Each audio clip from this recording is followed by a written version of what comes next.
Hey, what's going on, Dodgers Nation? D-Mac here. You can follow me on Twitter and Instagram at DMac_LA. How much do the Dodgers have to pay this year, and how will it impact them this offseason? We're going to talk about that in just a second. But quick reminder for all things Dodger baseball all offseason long, be sure to hit that subscribe button, hit that notification bell. And if you want to see us post even more Dodgers content, smash that like button. Really helps out the channel. And as always, I want your takes down below in the comment section. Today's Dodgers Nation question of the day. How do you think last season's spending spree will impact this offseason for the Dodgers? Do you think they might take a step back? What do you think they may have learned from last season? And also, in your opinion, do the Dodgers have the best ownership group in Major League Baseball? Let me know down below. And for all latest Dodgers news, head over to DodgersNation.com.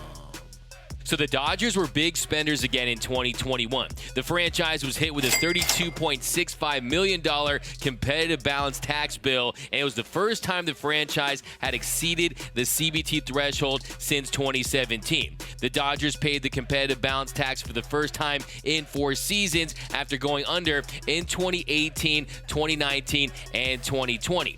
At $285.6 million, this is the largest payroll for LA since 2015. And it was the largest payroll in all of Major League Baseball last season. LA blew past the $210 million CBT threshold with that $286 million payroll, and a lot of that had to do with their signings last offseason. The 3-year, $102 million contract to Trevor Bauer, and that didn't turn out well. Of course, he missed the final 81 games. And then Justin Turner, he signed a new 2-year, $34 million deal with a 3rd-year club option, and for the most part, it was a very solid season for Justin Turner. He had that power surge earlier, was hitting dingers earlier than we're used to, but he did have some injuries. You saw in the postseason, he had to leave with that hamstring injury, wasn't available for the NLCS, but Justin Turner did make the All-Star team, but he signed that $34 million deal. And then also with the Dodgers trading away their top 2 prospects, Keibert Ruiz and Josiah Gray,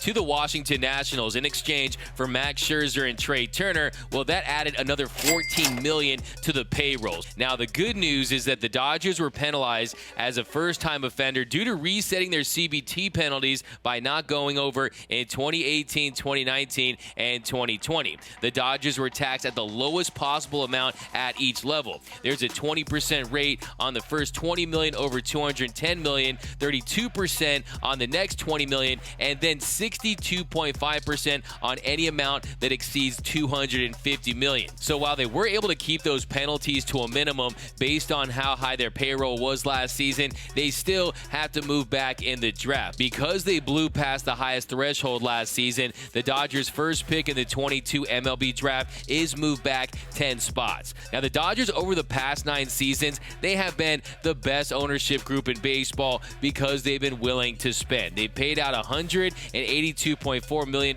in competitive balance tax with an average annual payroll of $246 million since the Guggenheim Group took over in 2012. That is first in all of Major League Baseball. First in average payroll at $246 million, and the most competitive balance tax paid out at $182.4 million. So yes, you get the best team money can buy, and that is a real thing when it comes to their reputation. But we all know that this franchise knows how to draft and develop talent, and also find guys and develop them into all-stars. Look at the Max Muncies of the world, the Justin Turners, the Chris Taylors, the list goes on and on. Look at last year we saw with Phil Bickford, even Alex Vesia. Not a lot of people expected very much from him, and he was one of the Dodgers' best relievers, and I think he has a bright future out of that Dodgers pen moving forward. So this team knows how to spend. They also know how to make the right trades. They know how to draft the right players and develop them. But at the end of the day, in Major League Baseball, you have to be willing to spend,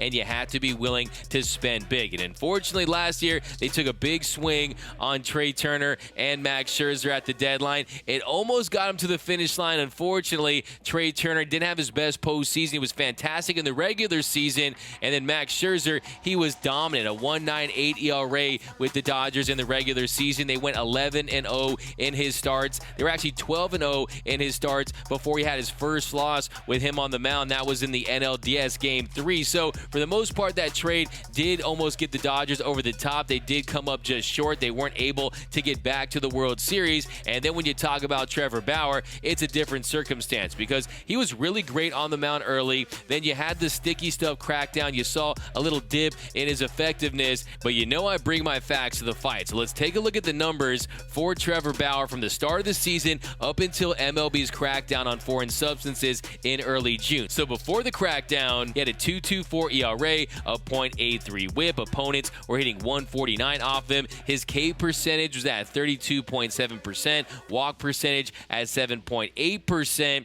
He had a 3.62 xFIP, a 3.31 Sierra, and you see the home runs. He had HRs per 9 at 1.53, had given up 13 dingers, and then after the crackdown, he posted a 3.45 ERA, a 1.44 whip. Opponents hit 250 off him. That HR per 9 went to 1.72. His FIP was at 4.38. His Sierra at 3.88. So yes, you saw his numbers go up. I mean, it was spectacular in May. He had a 1.98 ERA in May. He was looking like maybe he could contend for another Cy Young Award, but I do think that Trevor Bauer would have adjusted to pitching without the sticky stuff, without the spider tack and all the crazy stuff they were using, but you did see a big decline in his spin rate, and thus a less effective pitcher. He was a less dominant pitcher than we saw when he was just throwing it past guys and pounding his chest, but I do think he would have adapted and pitched more like he did in 2018, but the Dodgers' move for Trevor Bauer unfortunately didn't help them because he missed most of the season due to being placed on administrative leave for off-the-field issues. So we'll see what happens with that. No real updates as of right now when it comes to Trevor Bauer. Will he be back with the Dodgers? That remains to be seen. Will he be traded by the Dodgers? So a lot to discuss there when the time is right, when we start to get some news. When it comes to the payroll, he was one of the big reasons why they did have to pay that CBT, and then also Justin Turner, the trade for Trea Turner and Max Scherzer. But I think if you're the Dodgers, you spent that money in a way where you thought it was going to give you a chance to win a World Series, and you have to respect that about this organization. They're trying to win World Series championships each and every year, and there's only a handful of franchises in the entire league that are even doing that, and no one is doing it like the Los Angeles Dodgers. Now, as far as how will last offseason spending impact this offseason, well, I do think the Dodgers might be just a little gun shy this year. We saw with Max Scherzer, they didn't offer him that $100+ million contract that we expected. When it comes to Corey Seager, they got close to $300 million, but they were way off. And then last season, they gave Justin Turner $34 million. Will that impact how much money they're willing to offer Clayton Kershaw? And then, of course, there is the new CBA that they still have to hammer out. So based on the new CBA, it also might impact their spending. But I do think when it comes to value, if they can get players like Freddie Freeman at a pretty decent price, I think they still will. But definitely last season, 3 years, $102 million with Trevor Bauer, and the uncertainty with that, there's no question that's going to impact their spending this offseason. I do still think they're going to sign some guys, and they're going to be up there with some of the highest paid clubs in the league. There's no question about that. And also, they don't have very much money committed past next season anyway, so they have set themselves up very nicely. But I don't think you'll see them break the bank unless it's for the right player. But let me know down below in the comments section, do you think the Dodgers spent their money wisely last season? Do you think they shouldn't have made the trades for Max Scherzer and Trea Turner?